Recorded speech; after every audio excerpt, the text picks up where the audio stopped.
How you doing, guys? ZDEyE here. So today I wanted to touch on regarding of the very latest rumors going on for the Resident Evil 8. Yes, Resident Evil 8 will most likely be the next Resident Evil game coming after Resident Evil 3 remake. There has been few rumors. This is going to be very important to make a claim that this is not a confirmed information. This is coming from a leaker, Dusk Golem, at Aesthetic Gamer 1. He's one of the Resident Evil communities that pretty much had, made his claims regarding the Resident Evil 8. He also touched on that Resident Evil 8 been in development since 2016, but the project actually had been scrapped roughly around 7 months ago, and of course because of that it was completely reworked up till now, and that's kind of concerning because it still seems like it was not too long ago before it was scrapped. Maybe some things have been changed with the development since the very recent success of the Resident Evil 2 remake as well. I just want you to know as well, there may be a chance that Resident Evil 8 will be announced alongside the PlayStation 5 reveal event in February, presumably again, but that still is not a confirmation. And to be honest with you guys, I don't believe that is true, because I feel like the Capcom would want to make all of the marketing wise for the Resident Evil 3 remake first before doing any kind of announcements for their next Resident Evil game. Now, there has been extra information regarding what we should expect to see from this Resident Evil 8, and there actually have been a bullet point provided to us, a couple of them. Ethan will be actually returning as a playable character. If you guys do not know, Resident Evil 7 main protagonist was Ethan. You played as Ethan. To be personally honest with you guys, I'm not much a fan of Ethan himself. I actually would rather perhaps maybe Chris Redfield, some kind of appearance on that part. But talking about an appearance, Chris Redfield will also be returning in some kind of capacity. That was actually one of the bullet points regarding it as well. The other bullet point is actually Resident Evil 8 was tested last year. And even though there are some differences going on regarding it being reworked, we don't really know too much about it. That's just kind of a bullet point on factor, speculation at this point perhaps, or claims. Also, it will not be called Resident Evil 8, but it will have a clever title. Like the way, if you guys already be familiar with, Resident Evil 7, right? Resident Evil 7, the number 7 was indicated kind of inside the titling, and it kind of made it look very unique. Now, I could be wrong about this. Maybe they could completely go with a different name, and maybe go with a different also aesthetic of the name as well. I don't know. Also, the game will be in the first person, just like in Resident Evil 7.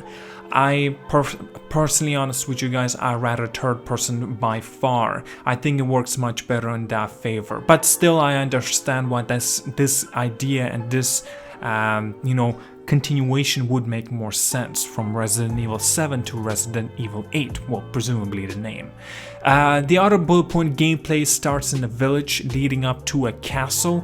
This has a very similar kind of aesthetic and the idea from the Resident Evil 4 back in 2005. I think this actually has a similarities to that front. But anyway, the other thing is, well, that the environment will be rural, snowy and mountainous, possibly perhaps located in Europe. Okay, that's kind of interesting.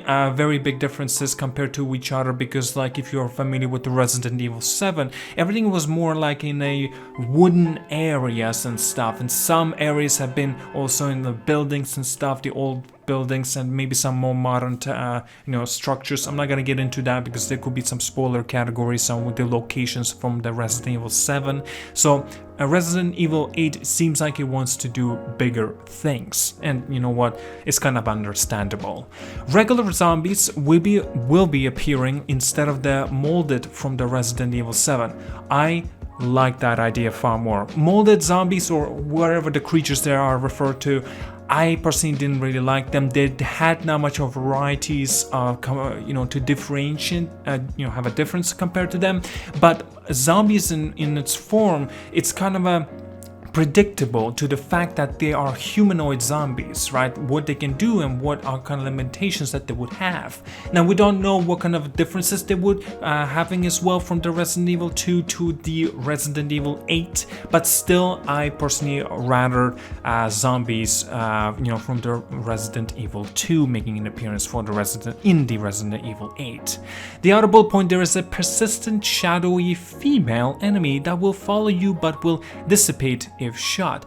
This kind of reminds me of the Silent Hill, with that enemy that Hideo Kojima had in store for us in Silent Hills that was actually cancelled project at this point.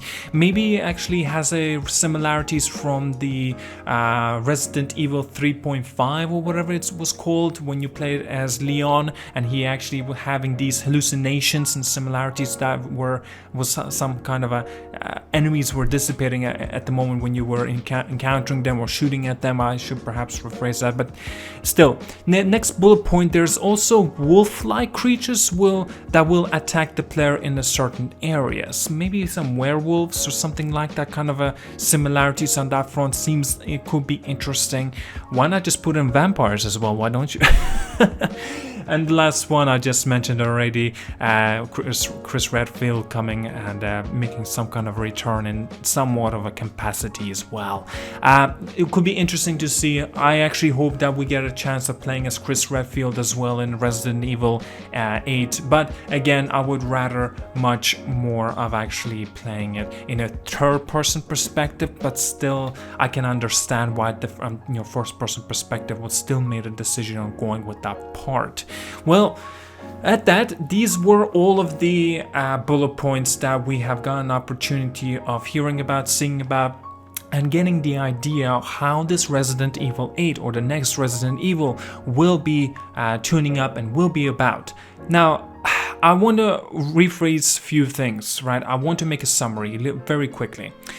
I still not with this idea of having the same protagonist, Ethan. Don't get me wrong, it's not like I had anything personal that I really did not like him. I just don't like him as a character. I personally think it would make more sense how it ended on the note of the Resident Evil 7. I think it would make more sense for Ethan actually having his own time alone somewhere we perhaps even not know about. But having actually maybe a different protagonist, or maybe that we are familiar with, like at first, at the beginning, almost at the beginning of the commentary, I mentioned maybe making playable Chris Redfield. Maybe that would make more sense. But still, perhaps maybe that was just a decision Capcom and the developers thought it was actually the best approach to go with. But also regarding the speculations and parts when there was a reworked about 7 months ago that they had to scrap and pretty much restart the development. Well, it's not exactly restarting, then they're not going to be actually scrapping a whole thing. I'm sure they're going to be reworking these ideas because of the success of the Resident Evil 2. I'm sure they would rather go with that route. But to be honest with you, in my personal opinion, Resident Evil 7 and Resident Evil 2 remake, they really did not really have that much of differences. One thing's for sure, I feel like there was just big differences compared to each other. It's really just a camera perspective, first person to third person. Now there are differences with the story, different characters, different enemies and such, right? Different objectives, I get it. But also because like how the gameplay took care of itself basically when you have to transition over to a different room, finding new stuff and resources to manage, and the weaponries that you can hold as well and have. It actually had similarities to what I kind of was expecting already, and maybe that's what they are trying to go with. Now this is also a subjective thinking because a lot of people sometimes would rather have a protagonist that has no weaponry, no way to defend himself, maybe just a measly butterfly knife as an example. But I still think that beginning of the story, I still think that it's important to have our protagonist be vulnerable. Just be sure that you take every step that is important, because that's what horror is all about. I don't want to go again with this action-packed shooter stuff. It's not necessary. Resident Evil 2 remake done a fantastic job. I do know also that Resident Evil 3 remake will be more action heavier, but also I This is again very subjective. This is my personal opinion. I might be wrong about this, guys. You may not agree with me. I want my main guy to be faster with the footing. My god, he's like as slow as a snail. Seriously, even when you run, it feels like he's being sluggish. I want my main character to be quicker on his toes, quicker on his feet, quicker whenever he tries to run away from the enemies. Now, this does not necessarily mean I want to be faster of them all. No, speed up this, increase speed of the zombies then in this case. Or maybe whoever is trying to kill us. You know, just make my character a little bit quicker, please. That's all I'm asking. But anyway, that's just my opinion on this part. Again, you guys may not feel the same as I do. That I understand completely. But just, you know, I wanted to bring in a little bit of my personal opinion as well. Alright, well then, thank you so much for watching. Like and subscribe. I'll see you guys all later. Have an awesome day. And yeah, have a good one.